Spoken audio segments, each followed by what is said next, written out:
spec, you know, this is great against melee, especially if you keep yourself on high ground. Try and remember that, guys. Okay, Arcane Potency is self-explanatory, increases the critical strike chance after gaining clear casting or presence of mind. Slow you'll need against hunters especially, but it works in conjunction with Nether Vortex. Every time I cast Arcane Blast, slow is automatically applied. And I've seen a lot of Arcane Mages not use this, and I like to use it because it actually saves you a whole global cooldown when fighting somebody. You know, global cooldowns are quite valuable. Improved Mana Gem, right, this is a great one. If you ever get low on mana, say you get down to about 75%, use your Mana Gem. It'll give you a little bit of mana, and it gives you 2% of spell power out of your maximum mana. So 2% of your maximum mana will be converted into spell power, which is quite a significant amount for me. So then there again, guys, if you stack an intellect, you're going to get a big benefit from your Mana Gem talent, and obviously Arcane Power, you want that as well. So in terms of the fire tree, I've only went for Burning Soul. You'll need this for every arcane, every PvP spec you do as a mage, whether it be frost or fire. It just reduces the casting time lost by damaging attacks by 70%. And then frost, I've tried to increase my critical strike chance with Pierce and Ice and Shatter. So whenever I'm fighting somebody, you'll notice that I'll be frosting over them, trying to get them in a cone of cold route, and hitting them with my arcane spells. And with the Shatter on, it gives me almost an 80% chance to crit, which is definitely worth it. And I've got my cone of cold route there, just to route melee.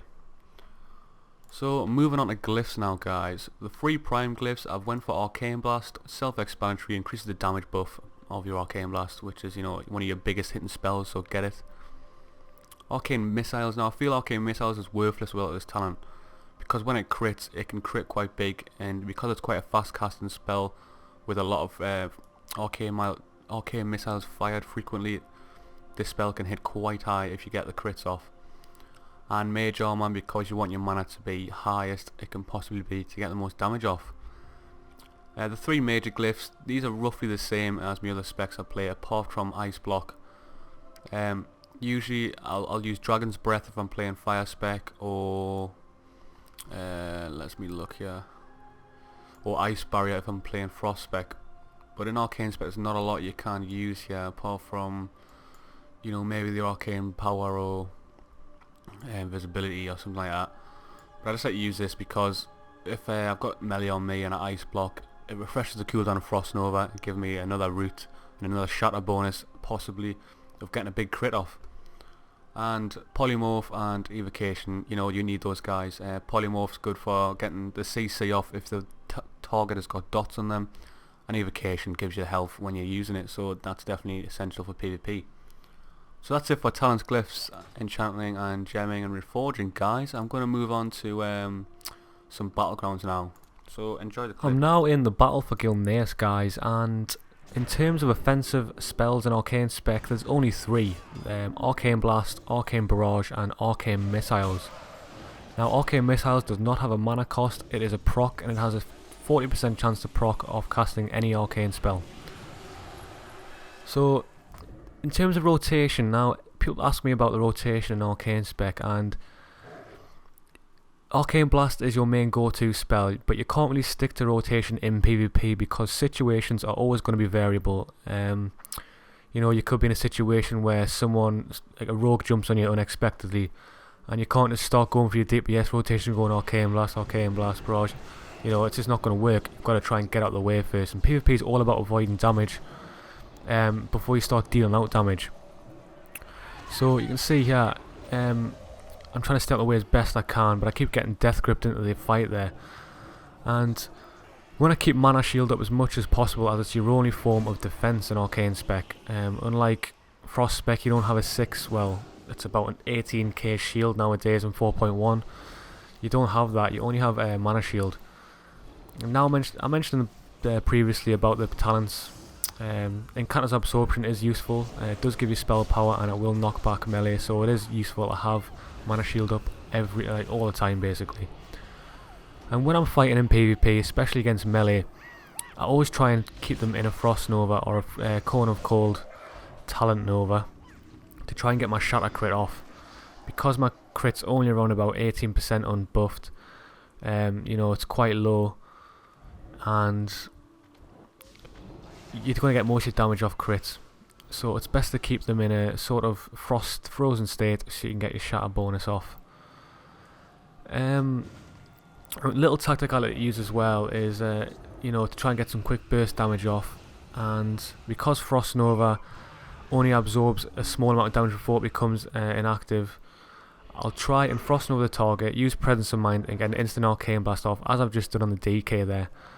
You know, that's a really good tactic to use because it helps you get that quick burst damage off, and it saves you wasting your Frost Nova Shatter bonus. Also guys, another thing to keep in mind when you're playing PvP as Arcane spec, I've mentioned in my previous videos, you want to try and stay out of the way as much as possible, because you've got a lack of survivability in comparison to Frost spec.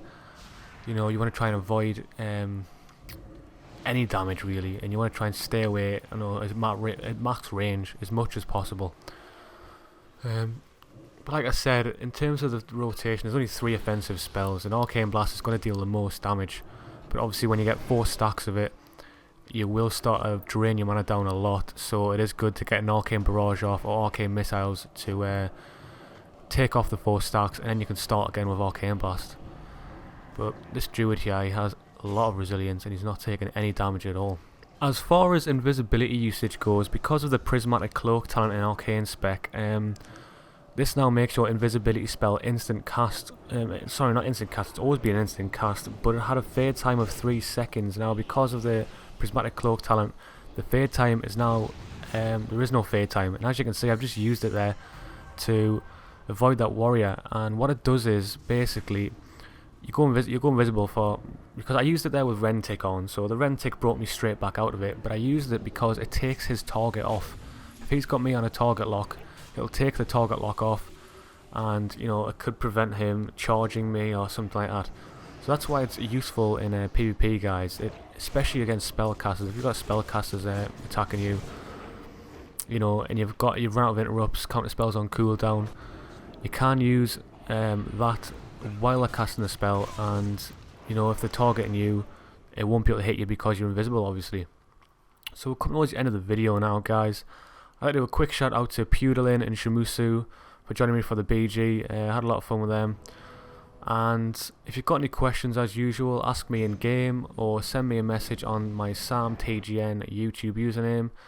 As always, I'll be happy to reply to any messages, and thanks for watching guys.